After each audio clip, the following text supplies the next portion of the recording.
Salut les troisièmes, je reviens pour terminer cette leçon sur l'Union européenne et pour commencer, bien je conclus sur la deuxième partie. J'avais oublié la dernière fois de vous donner cette conclusion.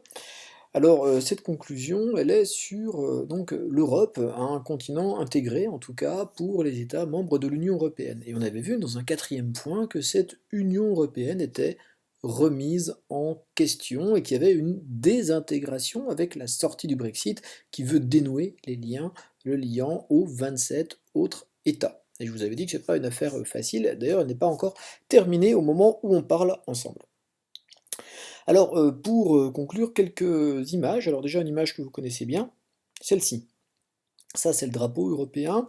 Ce drapeau, je vous avais dit, il y a 12 étoiles. Alors ce 12, en fait, est un chiffre symbolique qui, notamment, euh, illustre l'harmonie qui devrait régner entre les États européens. Alors je trouve intéressant de le mettre à côté de cette caricature assez récente, je ne sais pas l'année précise, qui montre une vision de l'harmonie un petit peu chahutée par les désaccords en fait qu'il y a entre les pays membres de l'Union européenne. Ces désaccords, bon, ils apparaissent flagrants quand on voit qu'un État veut carrément sortir de l'Union européenne, puisque son peuple l'a décidé en 2016 par référendum.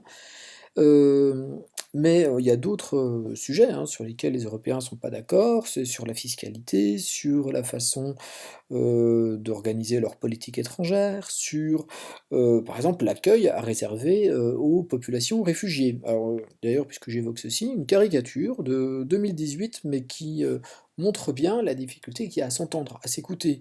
Ici, ce qui est représenté, c'est la table de négociation des États du Conseil de l'Union européenne, donc on va dire, de la direction de l'Union européenne, et on voit bien à travers les murs qui séparent les sièges des différents participants qu'il est très très difficile de s'entendre, on ne parle pas la même langue. Donc, petite conclusion à noter, la voici. Donc, conclusion, l'UE est fragilisée ces dernières années. Le Brexit montre la volonté de repli sur soi dans certains pays. Donc, simplement ceci. Ce qui s'affiche maintenant en gris n'est pas à noter, c'est simplement des exemples de ces désaccords. Donc par exemple, il y a des États qui, en ces périodes où il y a une immigration qui est parfois contestée, qui fait peur, qui réclament le retour des contrôles aux frontières, qui réclament la fin de Schengen. Alors ces États, ça peut être la France, la France au moment de la crise des migrants a, sans en référer à d'autres États voisins, comme l'Italie, fermé à un moment sa frontière avec l'Italie. Il y a des politiques nationales avant tout de certains États. Donc ce qui doit importer dans l'Union européenne, finalement, c'est pas l'Union elle-même, mais c'est l'État. Or, le principe de l'Union européenne, c'est que on raisonne différemment. On essaye de raisonner de façon collective pour le bien de tous. Il y a en plus une tendance ces dernières années au retour du nationalisme. Donc le nationalisme, cette passion très très forte, on la connaît en France, l'extrême droite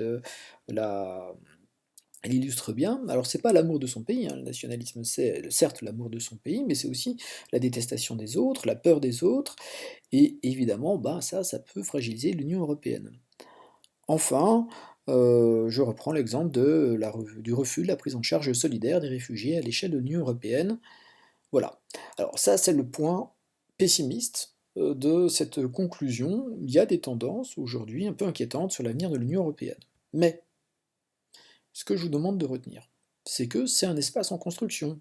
Donc il y a des dynamiques différentes, il y a des dynamiques positives, des dynamiques négatives, et tout cela dépend de la coopération des 27 États membres. Alors l'Union européenne a déjà connu des difficultés, elle a aussi réussi à rebondir, et puis il y a quand même du travail de réaliser. C'est un espace de coopération unique au monde, je vous l'ai dit, dans la question posée au début de cette deuxième partie, il n'y a pas d'autre territoire du monde, territoire international, qui soit aussi intégré, qui coopère autant. Et ça donne de la force, et ça donne des réalisations efficaces. Alors je les rappelle, le marché commun, c'est cette capacité d'acheter et de vendre sans droit euh, sans droit de douane, et qui permet de faire des affaires ensemble de façon simplifiée. C'est des politiques communes pour l'agriculture, pour les transports, pour l'université avec le programme Erasmus. Alors, puisque je parle du programme Erasmus qui permet à des étudiants d'étudier dans différents pays de l'Union européenne, il y a aussi la citoyenneté européenne. On partage ensemble eh bien, un espace politique dans lequel on peut élire des députés qui vont au Parlement européen représenter les nations. On a une monnaie unique, l'euro, qui est aussi un élément de force. Et puis enfin, on a cet espace Schengen, je vous rappelle, c'est cet espace de libre circulation. Alors il est mis à mal actuellement, hein, l'espace Schengen, puisque nous sommes dans la crise du coronavirus, puis pour des raisons de limitation de circulation du virus, on a limité la circulation des individus. Donc voilà les deux points que je voulais vous rappeler. Donc je rappelle, hein, ce qui est en gris n'est pas à noter. Vous notez les deux phrases en bleu, et c'est terminé pour cette conclusion.